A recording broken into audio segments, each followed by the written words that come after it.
प्रसिद्ध यूनानी इतिहासकार थ्यूसिडाइडस का कथन है कि बलवान वे सब कुछ करते हैं जो वे कर सकते हैं, जबकि दुर्बल वे सब कुछ सहते हैं जो उन्हें सहना चाहिए। हालिया वैश्विक व्यवस्था में अमेरिका की भूमिका को इसी रूप में देखा जा सकता है कि अपने आप को सर्वशक्तिमान बलशाली कहने वाला अमेरिका किस प्रकार से वेनेजुएला को राष्ट्रपति को पकड़ता है और अपने देश में ले जाकर मुकदमा चलाता है। इससे पूरी दुनिया सख्ते में आ जाती है। साथ ही साथ अभी 2-4 दिन गुजरे ही नहीं थे तब तक उसका बयान आता है कि वह ग्रीनलैंड पर कब्जा करना चाहता है, जो कि डेनमार्क का एक स्वायत्त क्षेत्र है।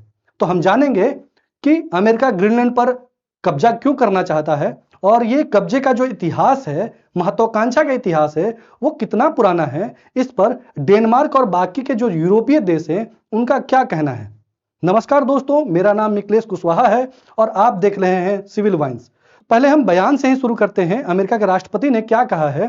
तो बयान है कि हम किसी न किसी रूप से जो ग्रीनलैंड है उस पर कब्जा कर लेंगे। और इनका यह बयान इसलिए लोग लाइटली नहीं ले रहे हैं क्योंकि हाल ही में जो वेनेजुएला पर उन्होंने हार्ड पावर का इस्तेमाल किया है ना, इसके बाद से सबको ये चिंता सता रही है कि कहीं वास्तविक अर्थों में सैन्य कार्रवाई करते हुए क्या करें, ग्रीनलैंड पर कब्जा ना कर ले। क्योंकि जो उनके प्रेस सचिव है, अमेरिकी राष्ट्रपति के प्रेस सचिव जो है, उन्होंने कहा है कि जो जितने भी विकल्प हैं वो सब खुले हुए हैं, या तो वार्ता से मान जाइए या फिर सैन्य कार्रवाई से भी हम पीछे नहीं हटेंगे। तो इसके साथ ही हम देखते हैं कि जो ग्रीनलैंड है उसकी अवस्थिति क्या है, वो दुनिया के मैप में कहां एग्जिस्ट करता है। दुनिया के मैप में आप ये देखेंगे कि ये नॉर्थ अमेरिका का जो नॉर्थ अमेरिकन महाद्वीप है उसका पार्ट है, और नॉर्थ अमेरिकन महाद्वीप का ही पार्ट है कौन? ग्रीनलैंड। और ये उत्तर पूर्व में स्थित है और इसका एक बहुत बड़ा भाग जो है आर्कटिक सर्कल के अंतर्गत आता है ना। और अमेरिका के उत्तर पूर्व में स्थित है, कनाडा के उत्तर पूर्व में स्थित है, जबकि जो रसिया है उसके दक्षिण पश्चिम में स्थित है और जो यूरोप है उसके पश्चिम में स्थित है। कि अमेरिका इसकी अवस्थिति की वजह से भी इस पर कब्जा करना चाहता है ना। और जैसे ही ये कब्जे की बात करता है तो जो डेनमार्क है उसकी क्या प्रतिक्रिया आती है? तो डेनमार्क के जो प्रधानमंत्री हैं मेटे फ्रेडरिक्सन, इनका ये तस्वीर है, उन्होंने कहा कि अगर जबरन अधिग्रहण की बात करते हैं अमेरिका ना, तो जो नाटो उनका संगठन है उसका भी अंत हो जाएगा। हम जानते हैं कि नाटो जो संगठन है उसमें 32 मेंबर कंट्रीज हैं, जो मुख्य तौर पर जो नॉर्थ अटलांटिक जो क्षेत्र है, मुख्यतः अमेरिका और यूरोप के देश शामिल हैं। और नाटो का एक क्लॉज 5 है, आर्टिकल 5 है, वो जो बात करता है कि अगर किसी नाटो मेंबर कंट्री पर किसी देश द्वारा आक्रमण किया जाता है तो ऐसा माना जाएगा कि नाटो के सारे मेंबर कंट्रीज पर आक्रमण हुआ है और प्रतिक्रिया के लिए सारे उत्तरदायी होंगे। तो ये नाटो जो संगठन है वो काफी महत्वपूर्ण हो जाता है। और इनके इस बयान का, जो मेटे फ्रेडरिक्सन है, इनके बयान का फ्रांस, जर्मनी, यूके, जितने भी यूरोपीय कंट्रीज हैं मोटा मोटी सबने पूरा समर्थन किया है, कहा है कि बात ठीक है। चूंकि जो ग्रीनलैंड है वो डेनमार्क का एक स्वायत्त क्षेत्र है, स्वशासित क्षेत्र है, इसलिए डेनमार्क ने अपना पक्ष रखा है। और 1979 में 1979 में एक जनमत संग्रह हुआ था। जनमत संग्रह में जो ग्रीनलैंड की जनता है वो डेनिश जो है गणराज्य का पार्ट होना खुद से चुनी थी और एक स्वायत्त क्षेत्र, एक स्वशासित क्षेत्र के रूप में स्थापित हुई थी। इससे मतलब यह है कि जो विदेशी मामले हैं, जो रक्षा है, उसका सारा रिस्पॉन्सिबिलिटी किसकी है? तो डेनमार्क की सारी रिस्पॉन्सिबिलिटी है, जबकि जो आंतरिक मामले हैं वो जो ग्रीनलैंड खुद से ही समझेगा, है ना। अब देखते हैं कि ग्रीनलैंड है, ग्रीनलैंड की क्या ऐसी खास बात है और उसके बारे में बेसिक जो जानने योग्य बातें हैं वो समझ लेते हैं। कि दुनिया का सबसे बड़ा द्वीप है ये नॉर्थ अमेरिका महाद्वीप का पार्ट है, लेकिन एज अ द्वीप देखें, आइलैंड देखें तो दुनिया का सबसे बड़ा द्वीप है, जबकि इसकी जनसंख्या जो है 56,583 लगभग 57,000 के करीब है। इसका परिणाम यह है कि यहाँ की जो जलवायु है बहुत ही चरम किस्म की है, यानी कि बहुत ज्यादा ठंड पड़ता है और ये ध्रुव के करीब है, इसलिए इसकी मैक्सिमम जो भूमि है, मैक्सिमम जो क्षेत्र है वो सालों भर बर्फ से ढका रहता है। इसके कारण से जो लोग हैं, जो रहवासी हैं डेनमार्क के, वो मेनली जो है इस पार्ट में, यानी कि जो दक्षिणतम क्षेत्र है इसी में रहते हैं, जो आर्कटिक सेक्टर से बाहर का एरिया है। और कुल इसका जो एरिया है वो 8.5 लाख वर्ग मील का है, जिसमें केवल 57,000 लोग ही रहते हैं। इनका जो सोसाइटी है, समाज है, वो काफी विकसित है, काफी डेवलप्ड है और संधारणीय विकास पर काफी फोकस करता है, मानव विकास पर काफी फोकस करता है, ध्यान देता है। तो हम जानते हैं कि ये बहुत ही प्रगतिशील समाज है और जो इसका शिक्षा है, जो स्वास्थ्य है, वो राज्य द्वारा पोषित होता है, यानी कि आपको स्कूल में नामांकन के लिए, पढ़ाई के लिए पैसे खर्चने की जरूरत नहीं है, तबियत खराब होने पर पैसे खर्च करने की जरूरत नहीं, क्योंकि राज्य ही देखता है और मुफ्त शिक्षा और स्वास्थ्य की सुविधा उपलब्ध है इस पूरे देश में। और जो LGBTQ समुदाय है, समलैंगिक समुदाय है, जो लोग हैं, उनके अधिकारों को भी बहुत सारा प्रश्रय मिला हुआ है। जितने भी दुनिया में देश हैं जो LGBTQ के अधिकारों की बात करते हैं, उनमें से एक देश ग्रीनलैंड भी है और अधिकार क्या करता है कि प्रदान भी करता है। और टोटल जो बिजली है, जो ऊर्जा खपत का 67% है ना, 67% क्या करते हैं ये लोग, नवीकरणीय ऊर्जा से आता है, नवीकरणीय ऊर्जा से ये लोग आता है, यानी कि संधारणीय सतत विकास पर भी फोकस करते हैं, है ना। और ये ग्रीनलैंड की एक महिला है जो मेनली इनको कहा जाता है इनुइट समुदाय की हैं, इनुइट समुदाय जो ग्रीनलैंड के क्षेत्र में निवास करता है। ये ऐसा समुदाय है जो चरम जलवायु में रहने के आदी होते हैं, यानी कि अत्यधिक ठंड में भी सरवाइव कर लेते हैं। और जो पारंपरिक विधि है, प्रथाएं हैं, जो तरीके रहने के, खाने पीने के जो तौर तरीके हैं, उसको अपनाकर ये अपने आप को वैसे चरम जलवायु में क्या करते हैं कि अपने आप को काबिज किए हुए हैं, मजबूत बनाए हुए हैं और टिके हुए हैं। ऐसे हमारे यहाँ तो 4-5 डिग्री सेल्सियस होता है तापमान, तो हमारा हालत खराब हो जाता है। यहाँ पर तो -23 डिग्री, -25 डिग्री, -50 डिग्री तक तापमान जाता है। तो भी अब देखते हैं कि ये महत्वपूर्ण क्यों है इतना, जिससे अमेरिका इस पर कब्जा करना चाहता है और हाथ पर धो के पीछे पड़ा हुआ है ना। तो महत्व की दृष्टि से देखें तो इसका जो अवस्थिति है, ग्रीनलैंड की जो अवस्थिति है, आप देखेंगे कि जो बड़ी बड़ी शक्तियां हैं उसके बीच में अवस्थित है। जैसे कि रसिया है, जैसे लंदन, पूरा यूरोप कह सकते हैं, पूरा यूरोप है, कनाडा है, अमेरिका है, इसके बीचों बीच एक तरह से कहा जाए तो ग्रीनलैंड की अवस्थिति है, जो एक बफर स्टेट के रूप में काम करता है। और बफर स्टेट होने के नाते यहां पर अमेरिका चाहता है कि मेरी पैठ हो जाए, और पैठ होने की वजह से क्या करेगा, वो रसिया को भी काउंटर कर सकता है, पूरे यूरोप को काउंटर कर सकता है। और जो चाइनीज इन्फ्लुएंस बढ़ रहा है वर्तमान समय में, चीनी वर्चस्व बढ़ रहा है, चीनी गतिविधियां हो रही हैं, उसको भी कंट्रोल कर सकता है ना। तो एक ये है, और एक नियम चलता है, कहा जाता है कि जो भी राष्ट्र ग्रीनलैंड को नियंत्रित करता है ना, वो पूरे आर्कटिक प्रदेश को नियंत्रित करता है, पूरे आर्कटिक रीजन को ही नियंत्रित करता है। यानी कि आप अगर ग्रीनलैंड पर खड़े हो जाते हैं, ग्रीनलैंड पर काबिज हो जाते हैं, तो पूरा आर्कटिक आपके नियंत्रण में रहेगा, है ना। और उसके साथ साथ जैसे कि मैंने बताया कि रसिया है बगल में, तो रूसी जो पनडुब्बी है, मिसाइल है, सैनिक गतिविधि है, उस पर भी अमेरिका नियंत्रण रख सकता है। उसके अलावा अमेरिका का एक सैन्य बेस है ग्रीनलैंड में, अमेरिका का सैन्य बेस है एक, ये सेकेंड वर्ल्ड वार से ही वहां पर स्थित है। सेकेंड वर्ल्ड वार में क्या होता है कि जब जर्मनी क्या करता है, अटैक करता है, किस पे, जर्मनी अटैक करता है डेनमार्क पे, तो ग्रीनलैंड जो क्षेत्र है, ग्रीनलैंड के रक्षा का जो उत्तरदायित्व है वो यूएसए को सौंप दिया जाता है कि भैया आप यूएसए थोड़ा सा आप क्या कीजिएगा कि हमारे ग्रीनलैंड की रक्षा कीजिएगा। और वहीं पर उसी समय एक एयर बेस स्थापित करने के लिए परमिशन दे देता है डेनमार्क यूएसए को कि भैया आप स्थापित कर लीजिए और यहां से क्या कीजिए, ग्रीनलैंड की रक्षा कीजिए। तो वो पिटुफिक जो एयर बेस है वो ग्रीनलैंड पर तभी से अवस्थित है। बाद में चल के 1951 में एक रक्षा समझौता होता है और संधि के माध्यम से क्या किया जाता है कि जो पिटुफिक बेस है उसको संचालित करने का अधिकार अमेरिका को ही दे दिया जाता है। और इसका मेन पिटुफिक बेस का उपयोग यह है कि सेकेंड वर्ल्ड वार, जब कोल्ड वॉर शुरू होता है और उसके बाद का जो सोवियत संघ हुआ करता था और वर्तमान का रूस देश है, रूस जो देश है उसके मिसाइल का, उसके पनडुब्बी का, उसकी सैन्य गतिविधि पर एक तरह से कहा जाए मॉनिटरिंग करना, निरीक्षण करना, निगरानी रखना, है ना। और इसकी अवस्थिति जो है, आपने देखा कि नॉर्थ ईस्ट क्षेत्र में स्थित है, अमेरिका से नॉर्थ ईस्ट क्षेत्र में ग्रीनलैंड स्थित है, तो अमेरिका का सबसे उत्तरी सैन्य अड्डा भी ये बन जाता है ना। इसके अलावा $4 ट्रिलियन जो है उसका खजाना यानी कि संसाधन होने की बात कही जाती है।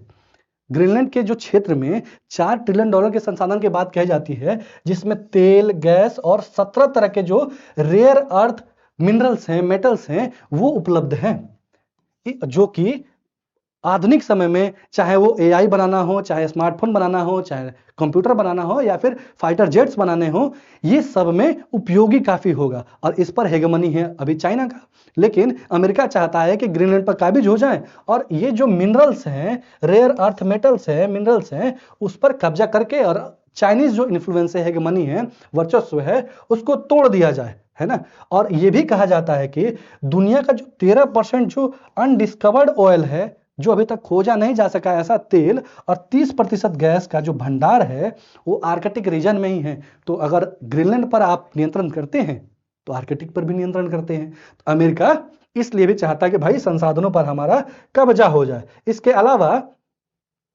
जो क्लाइमेट चेंज की वजह से क्या हो रहा है कि कंटिन्यू जो आर्कटिक क्षेत्र हैं, ध्रुवीय क्षेत्र हैं, उसके बर्फ पिघल रहे हैं। बर्फ पिघलने से क्या हो रहा है कि एक तरफ तो समुद्री जल स्तर बढ़ रहा है, ये नुकसान है, दूसरी तरफ एक फायदा ये निकल के आ रहा है कि नए नए समुद्री मार्ग खुल रहे हैं। नए नए समुद्री मार्ग खुलने का मतलब ये है कि संसाधन कम लगेंगे, सुदूरवर्ती क्षेत्र, रिमोट क्षेत्र में पहुंच भी बढ़ेगी। तो ग्रीनलैंड का जो क्षेत्र है, ये ग्रीनलैंड का, वो आर्कटिक प्रदेश, उसके अगर पूरब में जाएं, अगर उत्तर में जाएं, तो जो क्षेत्र हैं वहां पर बर्फ पिघल रहे हैं कंटिन्यू। तो यह अनुमान लगाया जा रहा है कि जो आर्कटिक क्षेत्र में है, जो जहाज के यातायात में 30% की वृद्धि हो सकती है। और हम जो पहले जाया करते थे भूमध्य सागर होते हुए, लाल सागर होते हुए, और भारत से व्यापार करते थे और चाइना से व्यापार करते थे, चाइना तक माल पहुंचाते थे, तो उसकी तुलना में अगर हम आर्कटिक रीजन से होके जाएंगे, है ना, तो हमारा जो हफ्तों का बचत होगा, जो समय की बचत होगी, ईंधन की बचत होगी, श्रम की बचत होगी। इसलिए जो व्यापारिक मार्ग के दृष्टिकोण से है, वाणिज्यिक दृष्टिकोण से ये क्षेत्र इंपॉर्टेंट हो जाता है। और दूसरी चीज, अगर यहां पर यूएस काबिज रहता है और कोई भी देश व्यापार करता है तो इसका पैसा भी यही उठाएगा, ये चोक पॉइंट के रूप में भी काम करेगा। इसके दृष्टिकोण से भी ये महत्वपूर्ण है ना। इसके अलावा देखिए इतिहास क्या रहा है। इतिहास एक कहानी के रूप में समझेंगे कि अमेरिका कब से प्रयासरत है कि ग्रीनलैंड को कैसे हथिया लिया जाए। तो ये स्टोरी शुरू होती है 1867 में।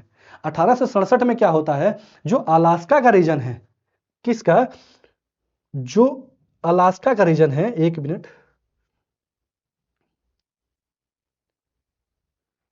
जो अलास्का का ये रीजन है, अमेरिका का पार्ट, वर्तमान समय में ये देखेंगे तो ये 1867 में रूसी साम्राज्य का हिस्सा हुआ करता था।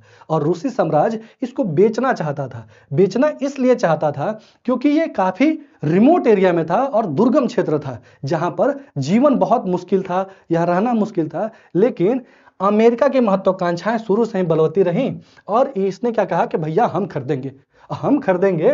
तो अमेरिका ने बोला कि भैया रूस आप बेच रहे हैं तो हमको दे दीजिए। तो रूस बोलता है ठीक है तुम ले लो, और $7.2 मिलियन में ये डील फाइनल हो जाती है ना।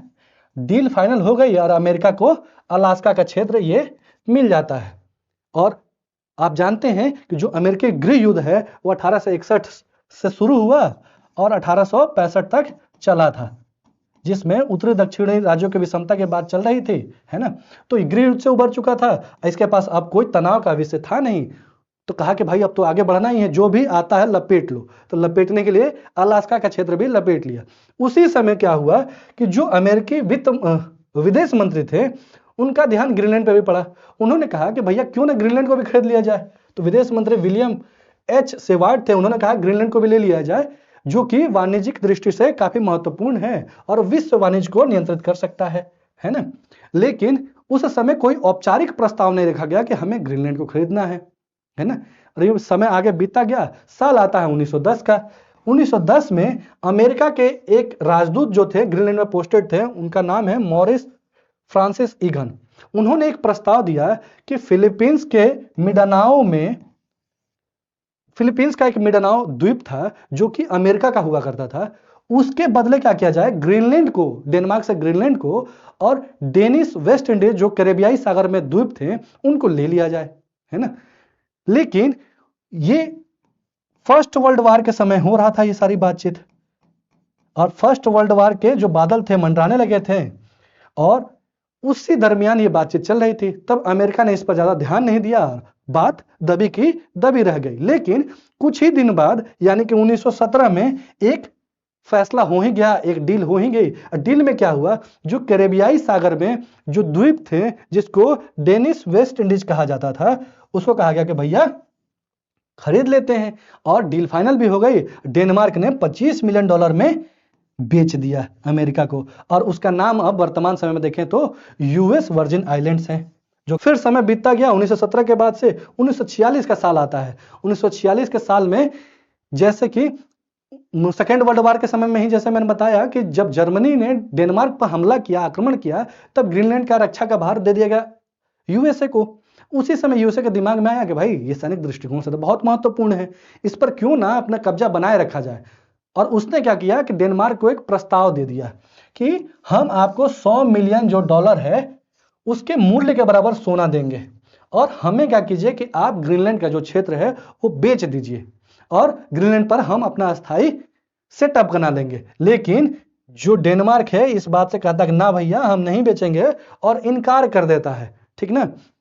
जबकि ये बोला गया रहता है कि देखिए कैसे आक्रमण किया था आप पर, इसलिए अगर हम ग्रीनलैंड के क्षेत्र पर रहेंगे तो सैनिक दृष्टिकोण से काफी महत्वपूर्ण है हमारे लिए भी, हमारी सुरक्षा के लिए भी, और हम उसकी ग्रीनलैंड की भी रक्षा कर पाएंगे। लेकिन इस प्रस्ताव को डेनमार्क अस्वीकार कर देता है। लेकिन इसके बाद ही 1951 में जो रक्षा संधि होती है, जिसके माध्यम से जो पिटुफिक एयरबेस है उसको संचालित करने का अधिकार जारी रखा जाता है, अमेरिका के लिए दे दिया जाता है कि भाई अमेरिका आप ऐसा कीजिए कि जो पिटुफिक एयरबेस पे आप काबिज हैं, आपको दिया गया है बनाने के लिए, उसको संचालित करते रहा कीजिए, ठीक है। तो ये एक संधि होता है। उसके बाद से मामला दबा का दबा है। बीच बीच में बात उठती है कि ग्रीनलैंड हमें मिल जाए। अभी देखिए ट्रंप आए हैं तो अपने फर्स्ट कार्यकाल में भी उन्होंने इसी तरह की बात कही थी कि एक बहुत बड़ा मतलब जो रियल एस्टेट डील होगा अगर होता है तो, और अभी देखिए कि कब्जे करने की भी बात कह दी गई है। अगर वो मिंडानाओ आइलैंड की बात करते हैं तो फिलीपींस के ये दक्षिण में स्थित है मिंडानाओ आइलैंड। यही उस समय 1910 के समय में ये यूएस का पार्ट हुआ करता था, है ना। और इसके अलावा ये जो मैं बात कर रहा था डेनिस वेस्ट इंडीज की, जो कि अब यूएस वर्जिन आइलैंड से,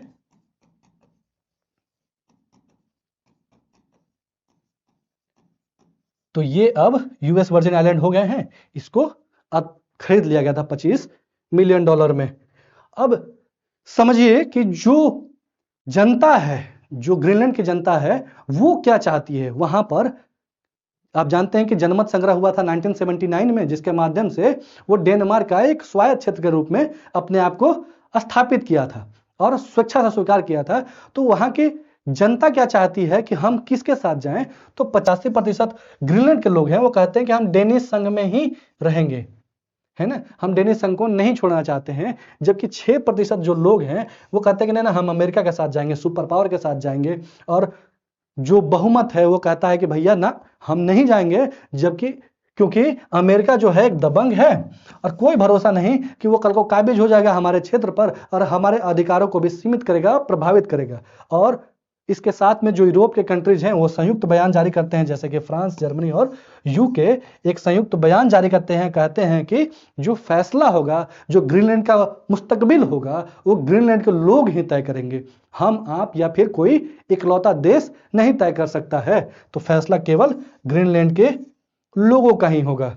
देखने वाली बात यह होगी कि अंटार्कटिका का भविष्य कैसा होता है और जो आर्कटिक के बर्फ पे क्या मुस्तकबिल लिखा जाता है, चाहे वो अमेरिका का हो, चाहे ग्रीनलैंड का हो या यूरोप का हो। चूंकि भारत में विश्व की चौथी सबसे बड़ी अर्थव्यवस्था है और विश्व का सबसे बड़ा लोकतंत्र है, 140 करोड़ की जनसंख्या है और अपने आप को विश्व गुरु बताता है, अपने आप को विश्व गुरु कहता है और राह दिखाने वाला राष्ट्र बताता है, वो ऐसे मामलों में जब अमेरिकी राष्ट्रपति वेनेजुएला पर आक्रमण करते हैं, ग्लोबल साउथ के देश पर आक्रमण करते हैं, वहां के राष्ट्राध्यक्ष को गिरफ्तार कर लेते हैं, तब भारत चुप रहता है और अपने आप को कहता है कि मैं ग्लोबल साउथ का नेतृत्व करता हूं, मैं ग्लोबल साउथ का लीडर हूं, उसके हकूक की बात करूंगा, हक की बात करूंगा। लेकिन जब ऐसे कृत्य होते हैं, जब ऐसा घटनाक्रम होता है, भारत चुप रहता है, मौन रहता है। सवाल उठाते हैं भारत के छवि पर, भारत के as a country, as a leader पे, कि भारत कब तक चुप रहेगा। यदि आप दुनिया को लीड करने के, दुनिया को नेतृत्व देने की बात करते हैं, तो ऐसे मुद्दों पर चुप रहना कहां तक औचित्यपूर्ण है, कहां तक ठीक है, यह भी देखने का विषय होगा कि भविष्य क्या दिखाता है हमें। यहां तक आपने वीडियो देखा, आपका बहुत बहुत धन्यवाद। जय हिंद।